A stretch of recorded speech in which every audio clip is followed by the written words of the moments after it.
Hey, ladies and gents. It's Drew, also known as Heya Planet, and as we know, this has been quite a crazy 2025, and we're going to kind of take you through what has been happening, all the way from the carpal tunnel and the arthritis to some much less fortunate things, some losses, some sunnies, as you can see her, and then to what recently happened that had me in the hospital for a short period of time. Here we go. I want to keep you guys updated, so here we go. So, as you guys know, 2025 started out really rough.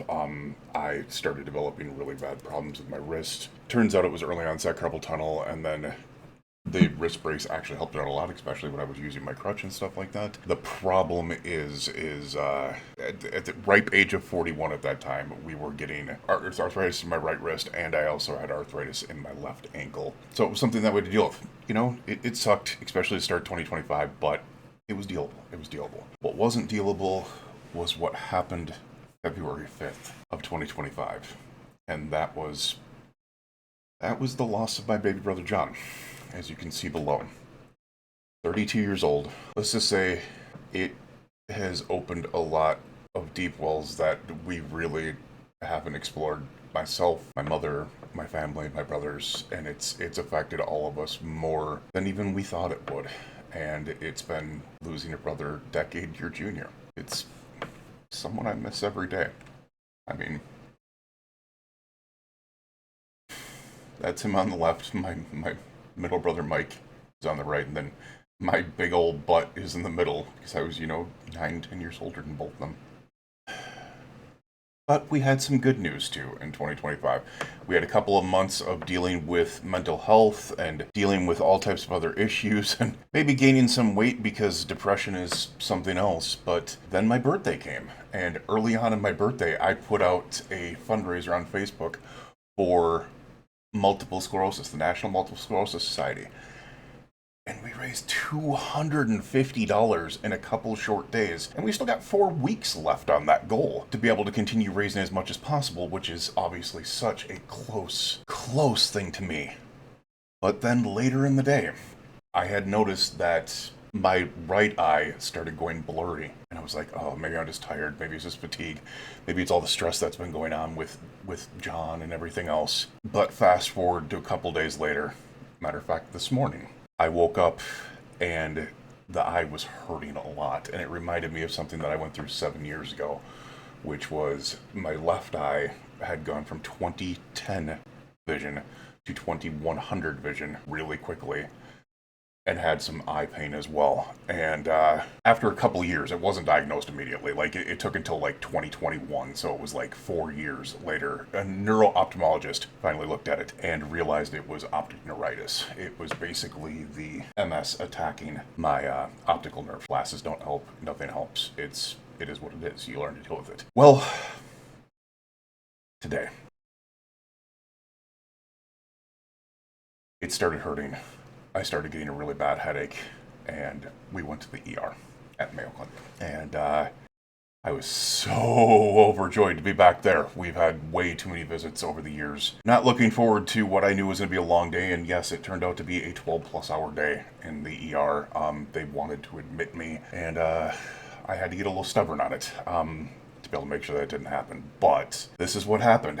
We walked in and simply they did an MRI orbit, which without and with contrast. So they basically did a facial cranium scan to be able to make sure the finding is the study is mildly degraded by patient motion artifact. Unfortunately, I do not do good with MRIs. I'm big, and so there's some movement. There's some movement, especially when I'm uncomfortable and I'm going through a bad headache and stuff like that. It says there's asymmetric enhanced involving in interorbital and intracranial segments of the right optic nerve that are likely subtly increased. These findings are highly suspicious for right optic neuritis, meaning not only did I have the left optic neuritis, now I had the right. And I can tell you right now, when I cover this eye, it's worse than my left eye.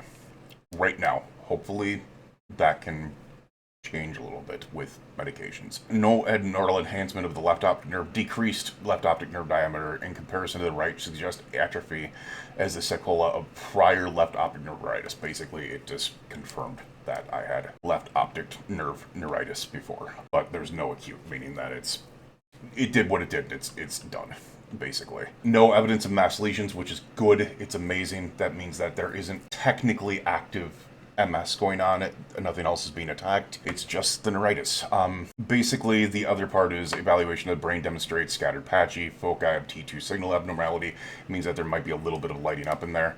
They want me to go in for a brain scan as well, which we will be doing pretty soon here. Acute right optic neuritis is the impression. Findings of left optic nerve atrophy, which, like we said before, and then ongoing findings of cerebral multiple sclerosis that could be more accurately assessed with dedicated delaminating protocol brain MRI, meaning they want to do a brain and a cervical and a lumbar and a thoracic scan. They basically want to do the brain and the whole spine to be able to make sure that there's nothing else out there. Needless to say, I was less than okay with this. I'd been into bed for 10 hours at that time. I did not feel good. I was sore as hell. They had given me fentanyl to be able to deal with the pain and kind of numb it for a while. I realize that that is a very kind of hot keyword out there, but medical fentanyl is something that is used for acute pain within a hospital setting. But this was my look of annoyance when I was told that they were admitting me. And that I had no choice. They had to admit me to be able to get on IV steroid treatment. It's prednisone. It's methylprednisone. 1,000 milligrams, pumps into your system, races your heart, really gets things going. But what it does is it basically shuts down all inflammation that it possibly can to be able to give the body a chance to be able to recover a little bit. So lessening the damage that could be done here and maybe bringing some of it back. I will have damage to my right eye. But maybe, just maybe, I'll gain some, if not most of it back, which is... I'm glad I went in. I'm glad I went in. If I would have just left it as it is, it could have turned out like this one, and then all of a sudden I'm sitting with two eyes. At 2010, that glasses won't do anything for. Which is scary. It's scary what MS can do to you. And that it's such a gotcha jackpot of what it affects. But the one thing I couldn't stop thinking about is this little girl here had already been at home alone for 11 hours at this point. And she had never been with me throughout a day, and I didn't have a ton of people to be able to pull over and feed her, plus they didn't know exactly what to feed her and everything else. It was time that I told them, you know, I have her at home, I need to go home, I know there's other options. And this is where I kicked in stubborn mode. Hella stubborn mode. There you go. And that stubborn mode led me to be able to say, I've been through these different treatments before. I have done the IV methylprednisone. I know that I can also get oral methylprednisone, which are pills that are about this big, and you have to take 25 of them every day for multiple days on end, and they make everything taste like metal, and they're just disgusting. But to not sit in the hospital for 3 days just to be able to get 30 minutes of treatment each day, and to be able to be home with her, it would have been worth it. It would have been worth it. So, my stubbornness won the hell out. The recommendations became 1,000 milligram methylprednisone now in the hospital. Got my first treatment there. 2 doses of IV methylprednisone, 1,000 milligrams, to be ordered as outpatient. My neurologist, the neurologist in emergency, ended up ordering that. I will be going back in tomorrow and the day after to be able to get those treatments. After that, it'll be followed by 60 milligrams of oral prednisone for 11 days. 60 milligrams is nothing. That's nothing. It's definitely not having to take 25 pills a day, for sure. All right, it's just saying that deferring additional steroids as I will be on the 2-week course of steroids. I was counseled on driving restrictions. I could, technically, if I was able to drive, my driving ability would have been taken away because of the oculitis in both eyes until they can discover how bad it is in the left or the right eye as well. I don't drive at baseline in the first place. I have no feeling in my feet. I have no feeling in my hands. I have very little feeling or pins and needles up until about the knees. And my doctors and I had it determined years ago that I just couldn't live with myself if something happened when an accident happened, which it would have. Continue with pre-scheduled a crevice infusion, which is awesome because I had a crevice infusion set up for Friday, and I still need to be able to do that because that's something that is still going to help my body fight off other things. And a neuro-ophthalmology consult to be able to check out how bad it is and to kind of work with what we're working with here, which will be set up for later this week. Needless to say, my mood was a little bit brighter. And by the way, yes, this is how stubborn I was. While they were waiting to be able to try to admit me, I got up, IV still in arm, and I got myself dressed. And I sat in the chair as I side and wouldn't take no for an answer. My neurologist came down and said, "Oh, you have to get home to your cat? I have 3 myself. Let's figure out what we can do." Gotta say, she was freaking awesome. But needless to say, because of that, I was able to get my butt all the way back. And, I'm at home, I'm doing what I need to do, and it's good. And that's kind of what happened there. We needed to kind of figure everything out and kind of get down that road to be able to make sure that it was all okay. I needed to be able to pull out that stubbornness to be able to really get back home, because I have ones like this. I have ones like this who are sitting there hiding. Yes, I do. That I need to get back home to, because the fact is, I need her every bit as much as she needs me, and she needed to be fed, and she needed me here, because the fact is, she's never had me not be there a single overnight of the entire 4+ years that I've had her. I needed to be there for her, and honestly, it needed for me as well. The one thing that was absolutely awesome about it, and I will say, my neurologist is freaking awesome. It's not my main neurologist, but it was the neurologist that came from the team down to be able to work with us in emergency, and she was amazing. She popped in, she was like immediately like, "You have a cat? I have 3. I know how you feel. Let's work on this."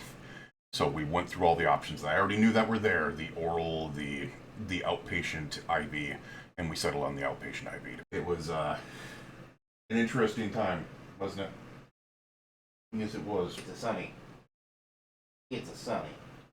This is what I came home for.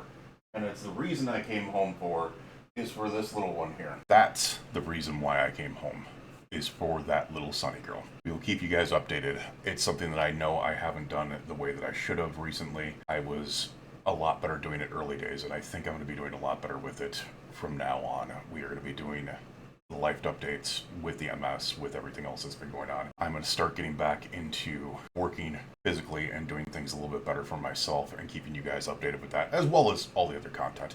Just remember, this is not only a gaming channel, it's a variety channel, and it is me as well. It is me and Sunny and the things that we do in life, as well as the gaming. You, your friends, your family, and your loved ones, please stay safe out there. We will see you guys again in the next update, the next video, whatever it might be. Thank you so much for being there. You guys might not know it, but your support makes the journey and the fight a little bit easier. It really does. Thank you so much. Have a good one.